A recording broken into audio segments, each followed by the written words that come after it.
한국은 해방 이후 지난 80년간 세계적인 경제 발전을 이룩했습니다. 10대 경제대국 대열에 들었고 1인당 국민소득이 일본을 앞질렀습니다. 이렇게 단군 일에 가장 잘 살게 된 데 대해서 크리스찬들은 주님의 특별한 축복이라고 자부해왔습니다. 이제 세계화 시대가 끝나고 각자 도생의 경제적 고난의 시대가 시작되었습니다. 이제 성도들은 어떤 자부심을 가지고 주님의 일을 해야 할까요? 메신저 뉴스 첫 순서는 부산해강교회 조선일 목사님, 남해주 플레도항교회 나경유 목사님, 고양 삼성교회 김영선 목사님입니다. 악한 영은 생각합니다. 우리를 인생의 고난의 골짜기로 몰고 가면 하나님을 버릴 것이라고. 성경이 말씀하시는 복음은 인생의 고난의 골짜기를 없애주신다는 것이 아니라 그 인생의 깊은 골짜기 속에서도 여전히 나의 하나님이셔서 나를 가장 아름답게 인도하신다는 것입니다. 그래서 사망의 음침한 골짜기를 다닐 때도 해를 두려워하지 않고 하나님은 여전히 나의 주인이시오. 하나님 한 분이면 나는 충분합니다 라고 고백할 수 있게 하셔서 바로 그곳에서도 하나님을 예배할 수 있는 것, 그게 바로 복음의 능력인 것입니다. 하나님은 산 정상의 하나님이시며 동시에 우리 인생의 깊은 골짜기의 하나님이십니다. 우리는 어디서나 그 하나님을 선명하게 바라봐야 합니다. 다른 것들로 인해서 하나님을 바라보는 시선이 흐릿해지면 안 됩니다. 이를 위해서 기도의 다이어트가 필요합니다. 기도 시간의 다이어트가 아니고 기도 내용의 다이어트입니다. 여러분, 이번 주간에 기도하실 때에는 예수님만 남도록 한번 기도해 보십시오. 물론 하나님께 우리의 소원, 우리가 바라는 것, 그걸 하나님께 기도하는 것 잘못된 것 아닙니다. 대학 입시를 앞둔 자녀가 있는데 그걸 위해서 기도할 수 있죠. 병 들었는데 병 낫게 해달라고 기도할 수 있죠. 그러나 그런 것들로 인해서 하나님을 바라보는 시선이 흐릿해져서는 안 된다는 것입니다. 먼저 하나님 나라와 그 의를 구하라. 그래야 하면 이 모든 것을 너희에게 더하시겠다라고 말씀하셨죠. 근데 우리는 어떻게 하나요? 이 모든 것을 다 붙들고 있는 바람에 하나님과 하나님의 성품에 대한 시선이 흐릿해져 있는 것이죠. 그래서 이번 주간에는 이 모든 것을 다 떼어내는 겁니다. 주님만 선명하게 여러분의 눈에 들어올 때까지 한번 기도해 보십시오. 우리 주님의 임재가 분명하고 선명해질 때, 그때 여러분의 마음속에서 나오는 고백, 그것은 바로 주님 한 분이면 충분합니다 라는 고백입니다. 여러분, 이 고백은 흉내낼 수 있는 게 아닙니다. 주님의 선명한 임재 가운데 우리 영에서 솟아나오는 겁니다.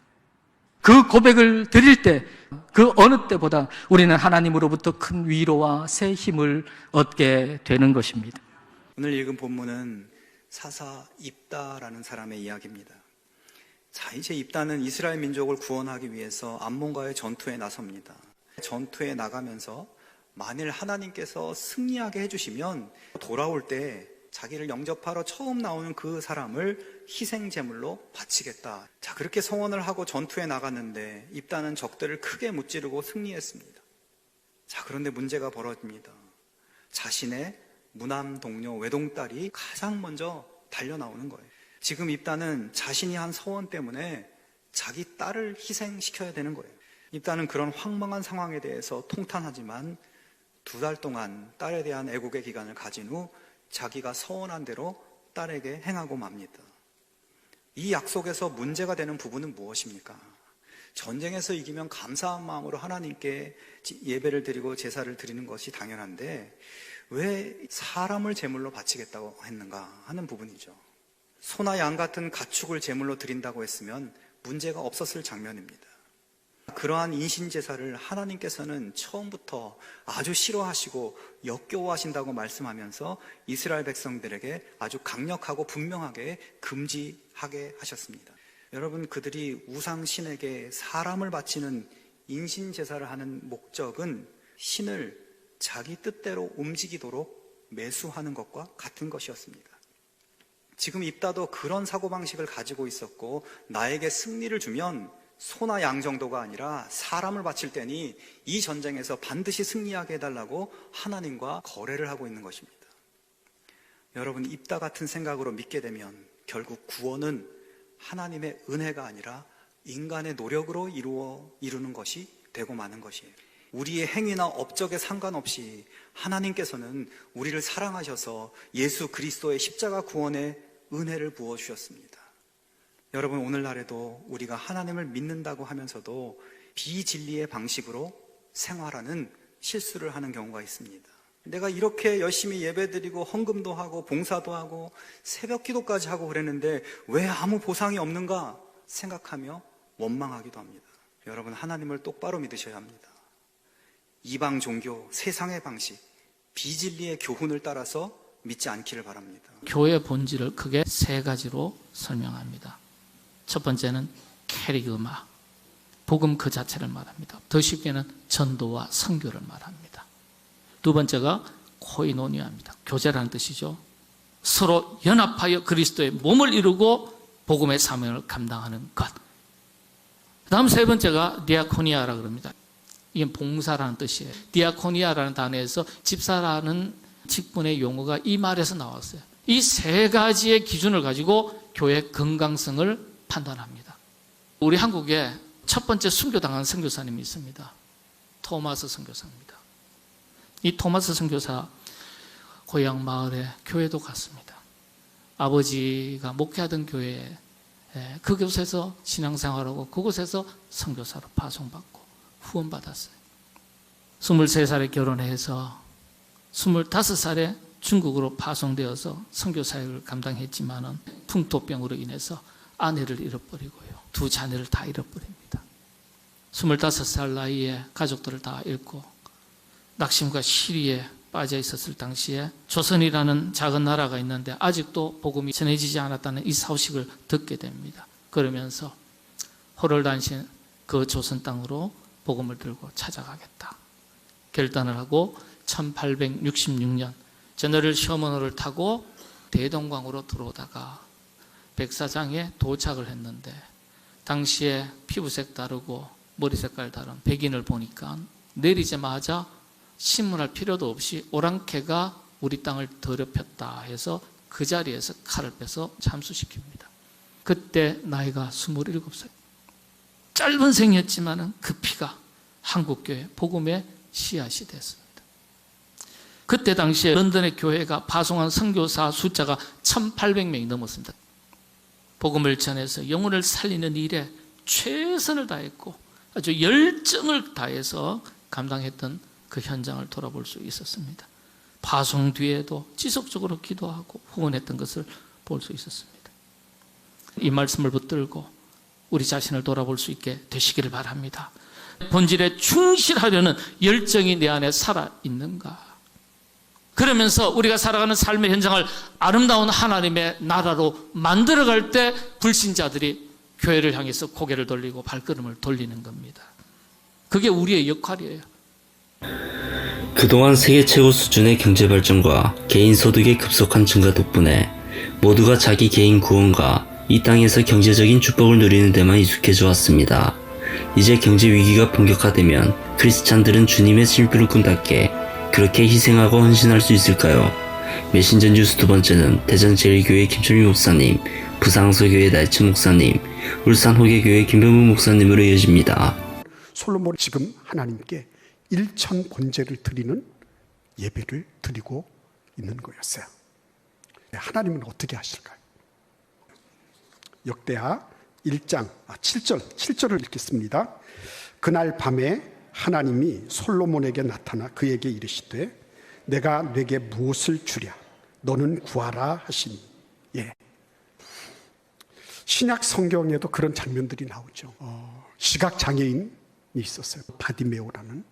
예수님이 지나가신다는 소리를 듣고 막 다윗의 자손 예수여 나를 불쌍히 여기소서 막 그랬죠. 근데 예수님께서 오라 그러셔서 뭐라 그러시죠? 내가 네게 무엇을 해주기를 바라냐 이러시잖아요. 바디메오가 뭐라 그러죠? 예수님 다 하시면서 이렇게 하지 않았어요. 예수님 내 눈을 뜨기를 바랍니다 그랬어요. 이 부분이 무슨 말씀인지 아시겠습니까? 만날 예배를 드려도 이게 안 되는 분들이 있어요.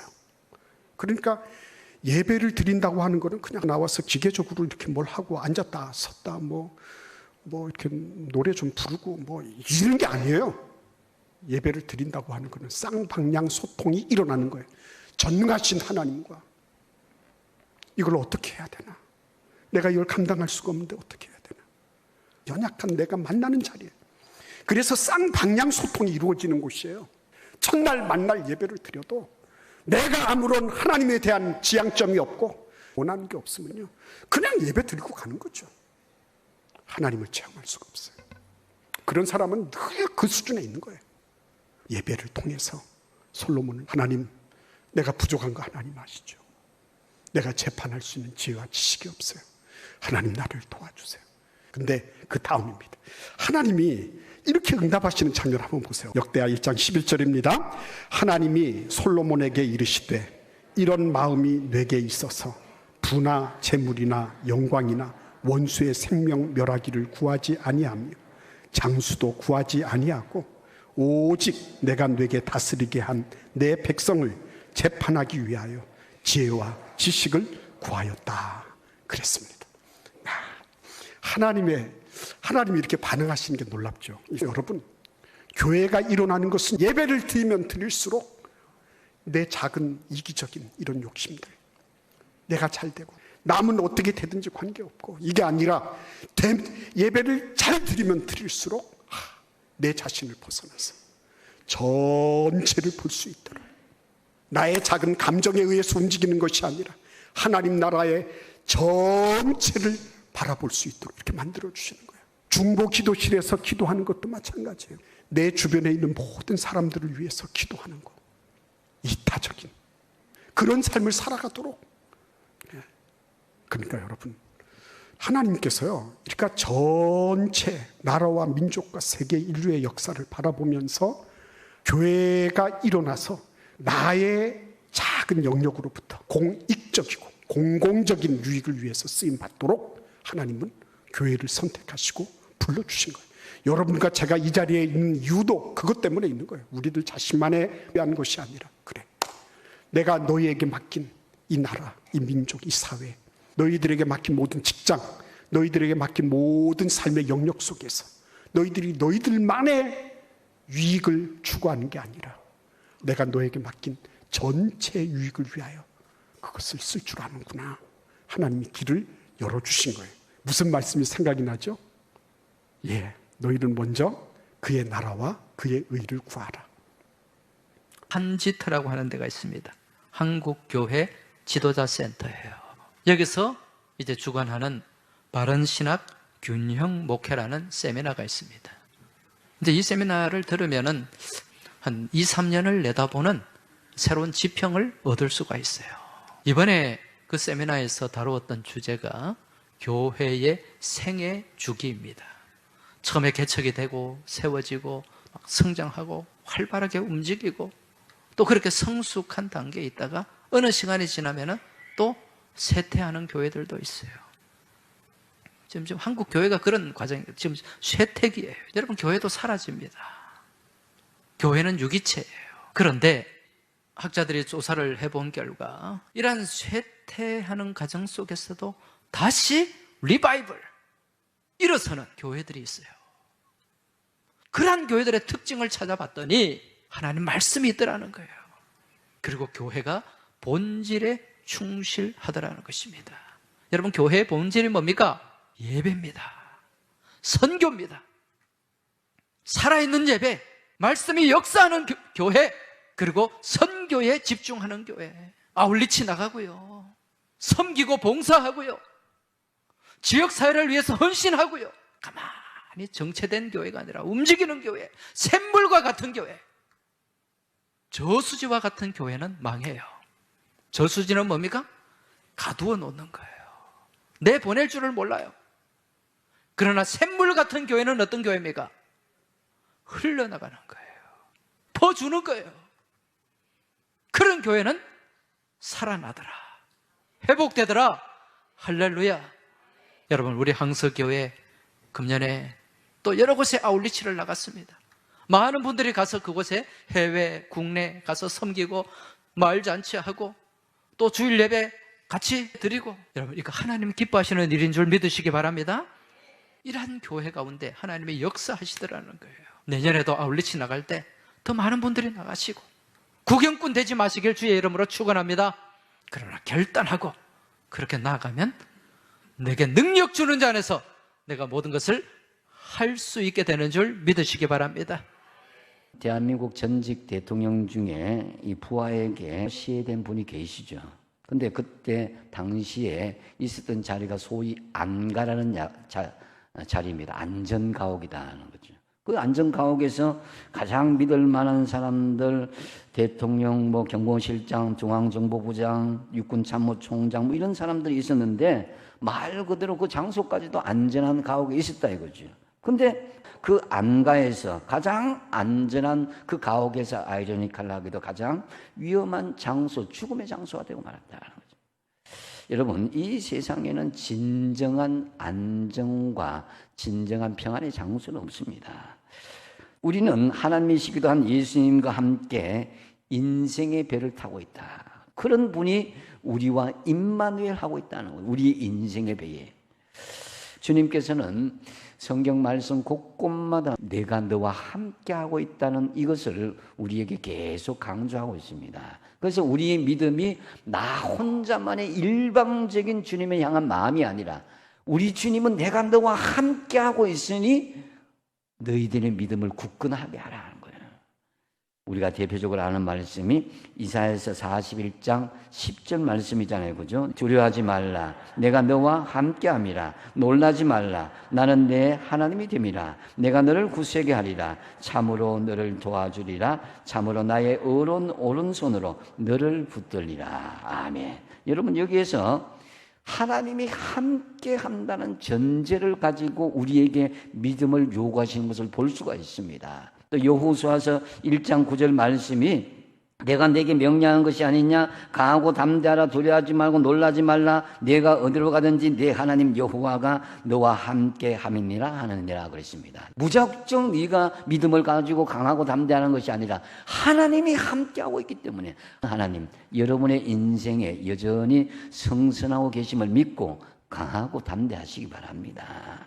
두려워하지 마십시오. 우리 인생의 배에 주님이 함께하고 계십니다. 그래서 주님은 이 같은 배에 계신데도 두려워하였던 제자들을 어찌하여 이렇게 무서워하느냐, 너희가 어찌 믿음이 없느냐고 말씀하신 것입니다. 주님이 함께하고 있는 그 현실을 보면서도 왜 두려워하느냐는 것입니다. 그래서 극단적으로 주님이 고물에서 길에서 주무신 이유가 바로 그겁니다. 내가 너희와 함께하고 있는데 그 왜 파도를 바라보고 풍랑을 바라보느냐 이겁니다. 지난 80년 한국의 경제적인 번영과 풍요는 역사적으로 예외적인 시대였습니다. 이제 경제적인 어려움이 오더라도 참된 크리스찬은 고난을 신앙 성숙의 계기로 삼는답니다. 메신저 뉴스 마무리는 경주남부교회 김상정 목사님, 광주한인교회 김현주 목사님입니다. 65년 전 중학교에 진학하지 못한 한 소년이 있었습니다. 그는 공부하고 싶었습니다마는 가정 형편상 어쩔 수가 없었습니다. 그래서 그는 하나님께 기도했습니다. 하나님, 무슨 일을 시켜도 좋으니까 나에게 공부할 수 있는 기회를 달라고 간절하게 기도했습니다마는 그의 기도는 응답되지 않았습니다. 그러던 중 소년은 하나님께 편지를 쓰기로 했습니다. 구체적으로 아주 상세히 기록했습니다. 그 편지 봉투에다가 하나님 전상서, 그리고는 우체통에 넣었습니다. 우체국 직원이 당황했습니다. 그래서 우체국장님과 여러 직원들이 함께 의논하던 중 이것을 해남읍교회 목사님께 갖다 드렸습니다. 그것을 읽어본 해남읍교회 목사님이 그 아이를 공부할 수 있도록 도왔습니다. 이 아이는 자신은 슈바이처 박사처럼 가난한 사람들을 의술로 도우겠다, 그렇게 작정을 하고 전남대 의대에 합격을 했습니다. 그러나 목사님의 권유로 실학을 했습니다. 유학까지 갔다 와서 박사학위를 취득했습니다. 이분이 바로 한신대 총장을 역임했던 오영석 총장이십니다. 사랑하는 여러분, 오늘 우리가 사는 시대도 어렵고 위태롭습니다. 사탄은 죄와 유혹으로 우리를 삼키려 합니다. 발을 조금만 잘못 디뎌도 낭떠러지로 떨어지는 세상에서 여러분의 남편과 여러분의 아내, 사랑스러운 자녀들이 기도 없이 살아갈 수 있다고 장담할 수 있습니까? 절박한 마음으로 기도의 씨를 뿌려야 합니다.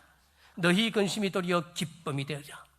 눈물 속에서라도 믿음으로 구체적으로 기도하면 하나님의 뜻에 합당하다면 도리어 기쁨의 응답을 경험하게 될 것을 약속하고 있습니다. M. 바운드라고 하는 신학자는 다음과 같은 말을 했습니다. 뻐꾸기가 뻐꾹뻐꾹 울도록 지음받았듯이 피조물인 인간은 하나님께 기도하도록 지음받았습니다. 인간의 존재 목적 중 하나가 바로 기도입니다. 우리는 기도에 관해 선택의 여지가 없습니다. 기도하기 싫어도, 기도할 줄 몰라도 우리는 반드시 기도해야 합니다. 하나님은 기도로 세상을 이끌어 가십니다. 성도의 기도가 많을수록 사탄은 힘을 잃고 세상은 하나님의 뜻 안에서 더 좋은 세상이 됩니다. 언제나 하나님은 성도들의 기도와 순종을 통해 일하십니다. 어느 곤충학자가요, 번데기, 나비가 나오는 번데기를 연구를 해요. 속에 있는 애벌레가 번데기에서 깨고 나와야 돼.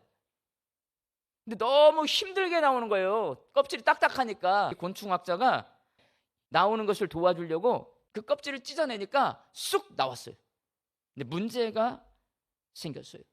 나비가 걸어 다니기만 하지 날개를 활짝 펴고 날아오르지 못하는 거예요. 곤충학자는 그때서야 알았어요.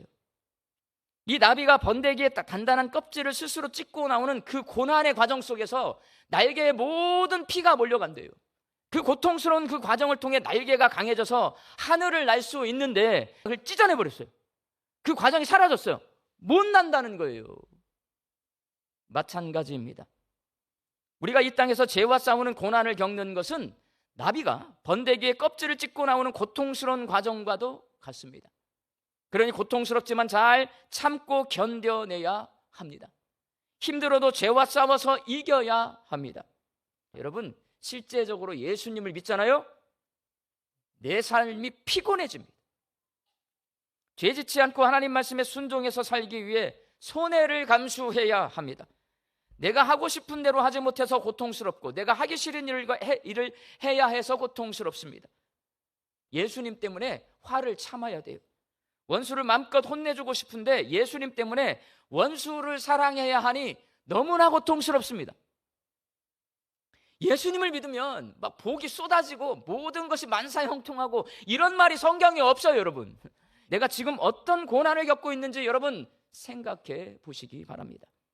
내 욕심, 욕망을 채우기 위해 고난을 겪고 있습니까? 죄의 법과 싸우기 위해서, 하나님 말씀에 순종하기 위해서 고난을 겪고 있습니까? 예수님을 믿는 성도들은 평생 고난이 나를 찾아오니 고난은요, 피하는 것이 아니에요, 여러분. 고난은 견뎌내는 것입니다. 여러분, 고난을 피하시면 죄에게 집니다. 그리고 다시 오실 예수님을 만날 부활의 날을 소망할 때 고난을 내 친구로 삼을 수 있습니다. 재림신앙을 잊어버리면 고난을 피하게 되고 신앙이 변질되게 됩니다. 이 고난 끝에 내가 고난을 이겨내고 뭘 만나냐? 부활하신 예수님을 만나는 거예요.